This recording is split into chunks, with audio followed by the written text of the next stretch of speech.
last time we met, we were discussing the Compromise of 1850, which is going to do five separate things. It's going to make California a free state. It's going to settle the border between New Mexico and Texas.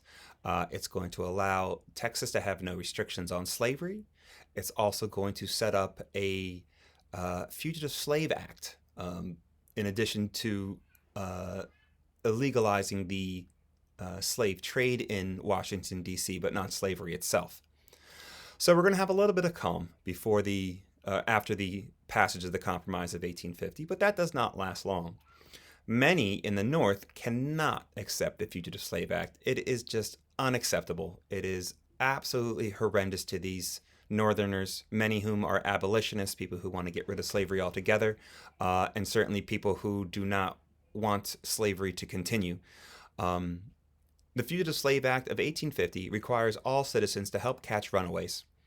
Anyone who aided a fugitive could be fined up to $1,000, which is several $1,000s in today's money, or imprisoned, which is still prison. So prison or a fine would be the consequence for not helping catch runaways in the North, in the South, everywhere.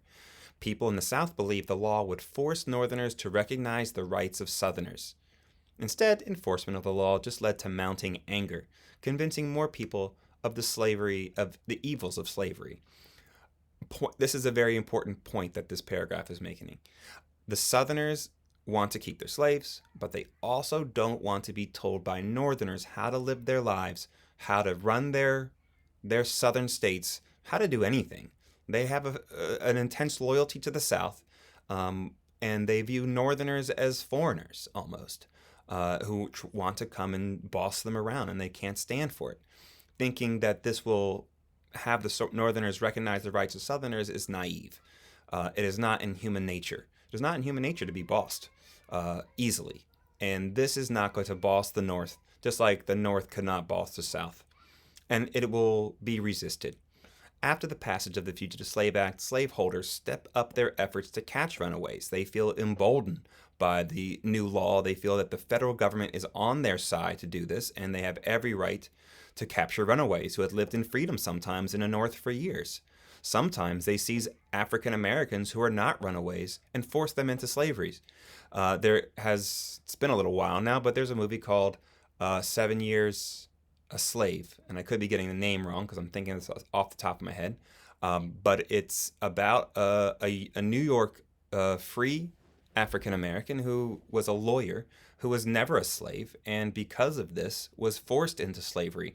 Now, since he could read and write, being a lawyer, that's basically the biggest requirement of being a lawyer, especially in those days when the literacy was so high. When he was freed, he wrote down his experiences, his horrific experiences, in a diary, and then later published it, and later, much later, turned it into a biographical movie. So I believe 7 Years a Slave is the title of the movie. If you can get a copy of that, please. It is an excellent movie. So this is the story of people who are just being rounded up, whether they are slaves or not. If you read into this subject later, you'll find that people are giving bounties. They're giving people money to turn in slaves, dead or alive.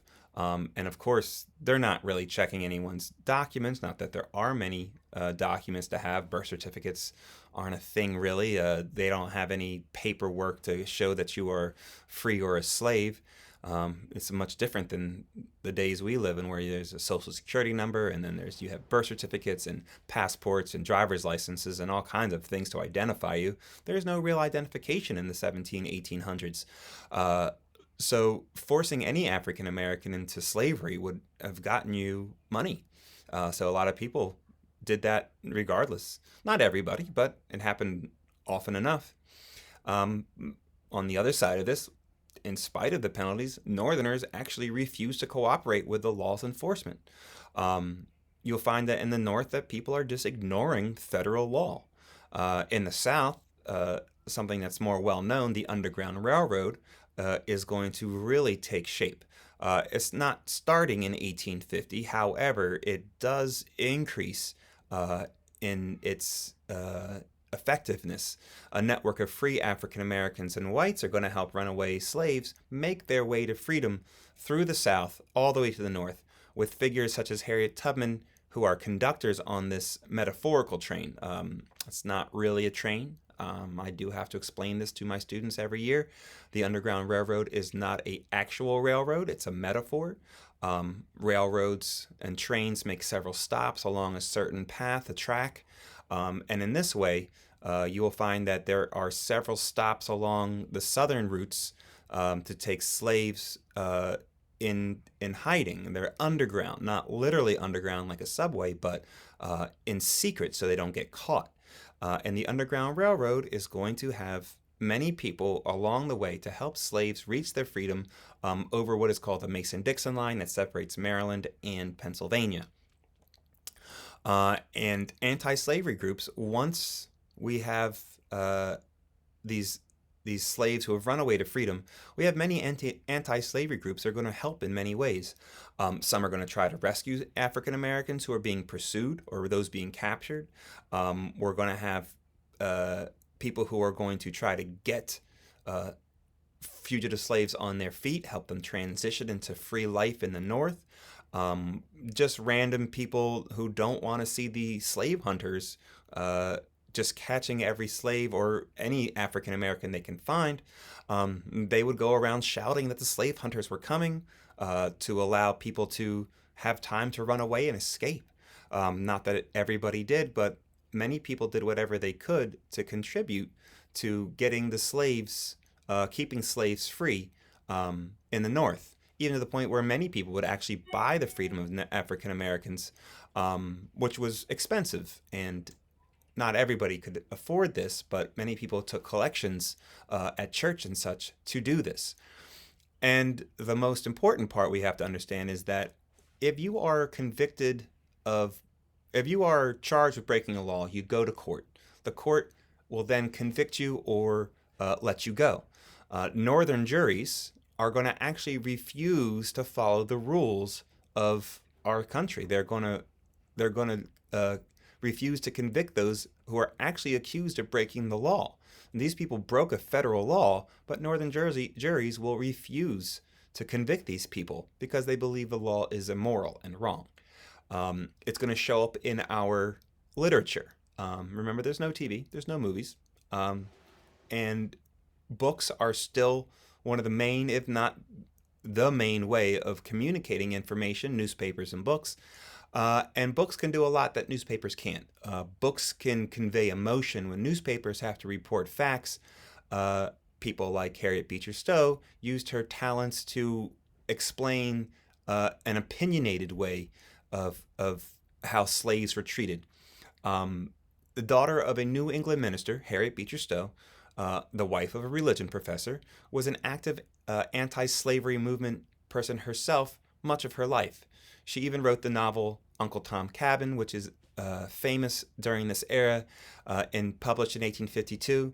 And she packs it full of dramatic, if fictional, still historically accurate incidences and vivid characters to hit home, to show people what life is like as a slave. If you didn't know because you lived in the North or you never saw slavery in its true form, you may not understand. This isn't the days where everybody could watch TV and they could easily see how things were going. Books on how the life of a slave were few and not as popular. But this one really hit home by showing people the brutality of slavery. In one scene, Tom, who is sold to a man named Simon Legree, is being told why it's right for him to be owned. He said, "Didn't I pay down $1,200 cash," which is in the 30,000s today? "Ain't you mine now, body and soul?" he said, giving Tom a violent kick with his heavy boot. And he replies by saying, "My soul ain't yours. You haven't bought it. You can't buy it." And she is showing you a moral side of slavery. They are buying people's bodies, but she wants to bring out how they act like they're buying their souls. And this is going to hit home to a lot of people. It becomes a sensation. It sells more than 300,000 copies when its first year. There's no Amazon, there's no Barnes & Noble, there's no internet, there's no way to get these copies except by bookstores, around the country, buying copies and selling them and distributing them that way. And 300,000 copies when his first year is an outrageous number. This book is a home run. Now, of course, pro-slavery writers detest this book, and they respond with works that defend slavery, arguing that enslaved African Americans lived better lives than northern factory workers. These books do not have the effect that the Southerners tried to capture by showing that the life of a slave was good. We are already sold that the life of a slave is not good, and none of the books the South produces is going to change that. Uh, and we are still going to be stuck politically with the same problem. But now that you see the people are finding out how slavery is affecting real people, it kind of forces them to understand the situation. And understanding is the key to solving problems. However, we have a pretty equal side in this. North and South are basically dead set against each other at this point. And now that's in the 1850s, it's not going to be long until this comes to a boiling point. But we're not quite there yet. We're going to have a serious predicament in Kansas when it becomes a new state in the 1850s. But we'll talk about that next time. All right, enjoy your days, everyone.